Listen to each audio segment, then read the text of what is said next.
is a risky pick, but I think that Kyle Shanahan always seems to make his quarterbacks' lives easier.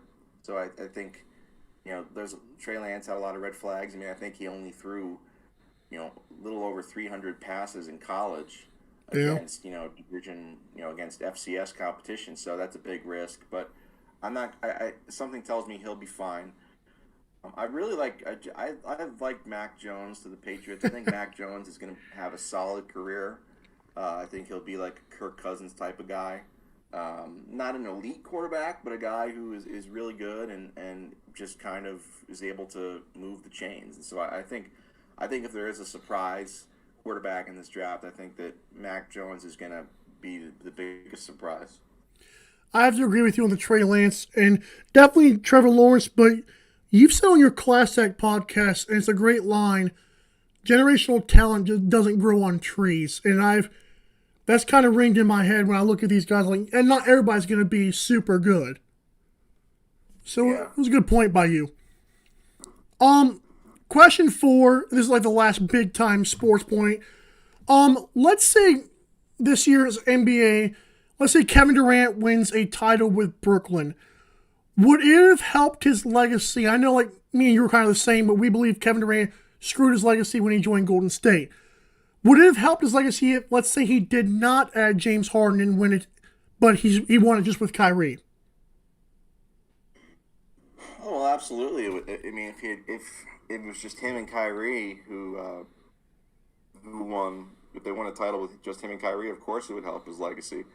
I think that it's disappointing that he felt the need to go and recruit another superstar like Harden because I think to me if he if he wanted to if he wanted to just win rings, keep winning rings that nobody cared about on stacked teams, and he could have just stayed in Golden State. So it's disappointing that he came to the conclusion that he needed to recruit Harden in addition to Kyrie, and then there's Blake Griffin on the side and things like that. And the Nets have obviously a very very stacked team, and in terms of talent, they should win the title.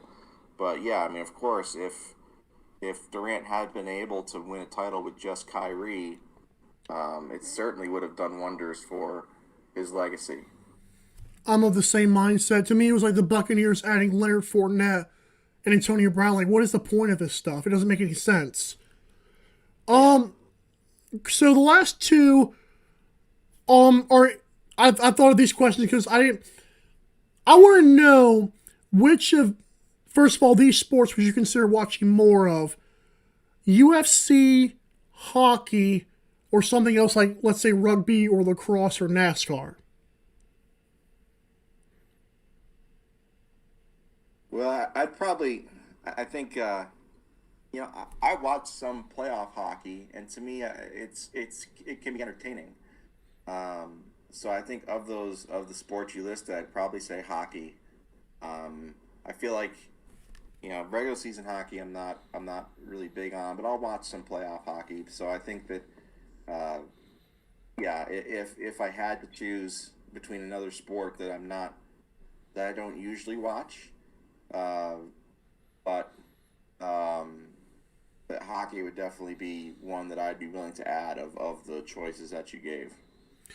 And I'll be honest, recently I live in Georgia, so it's kind of hard to, but I could see you making a lot of hockey fans pretty mad. So that would be if there does come a time when you watch hockey, I would not be surprised. Last question: do you have a dream scenario with your career, and does it involve this addiction help hotline, Barry McCockiner? Well, I think the end goal is to obviously be able to make a living off of giving opinions and things like that related to sports with my humor. I think that what I really do, what I've started to put a lot more time and effort into, as as in more recently, I should say, is I've really started to build up my YouTube channel, and that's kind of the way I look at it is because I mean, if I hadn't been suspended so many times on Twitter, I'd be approaching a million followers by now. Yep. So I realized that, because my footing on Twitter is unstable, that I need to have some insurance, I guess, if you want to call it that. And so I've really put a lot of time and effort into making new videos for my YouTube channel, and so even regardless of what happens, regardless of what happens to my Twitter accounts in the future, I'll always have my YouTube channel to fall back on. And right now, I love making content for my fans on YouTube, and it seems to it's really starting to kind of grow. I've got over 35,000 subscribers. So I get, the hope, I guess, in the end goal is to, not get suspended on Twitter.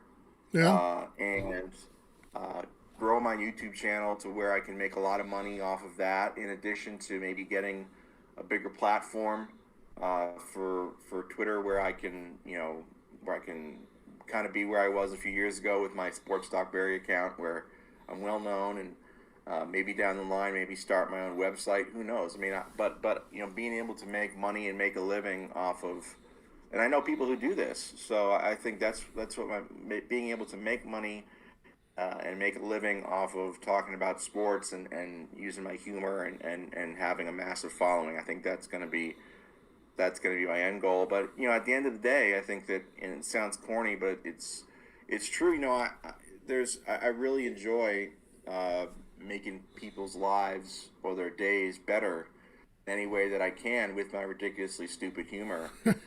So, the money's great, obviously, but when somebody tells me, hey, I saw your Twitter, your Twitter account is great, it makes my day better, or I watched your YouTube channel and I saw your recent video and it was really great, that shit makes you feel good. So, I hope, I hope in the long run to be able to make, and I'm already making a decent amount of money off of YouTube, so I can't imagine what's going to happen in a few years when, I have several 100,000 subscribers, because I know that's what's going to happen. I'm pretty confident in my ability to produce content.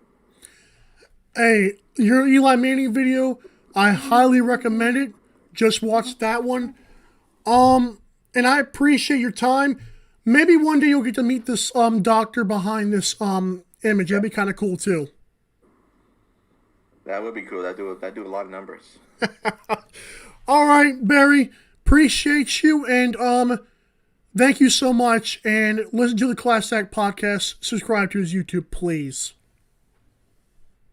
Oh, man.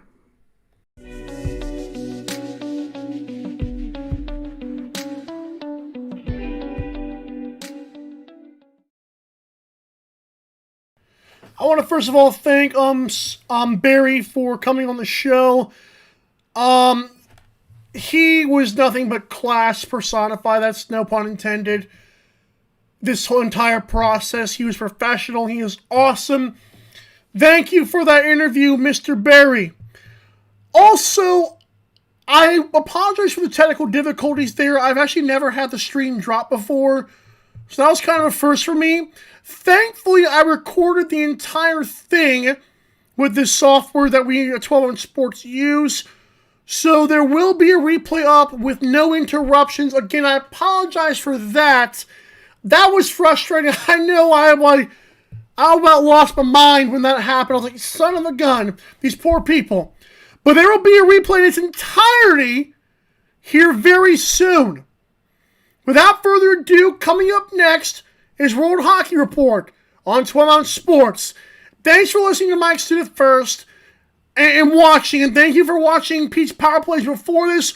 Hump days are Mike days and a few other people as well until the NHL playoffs. Enjoy the other play-in games tonight. LeBron versus Steph and Lakers in 6. Have a good one!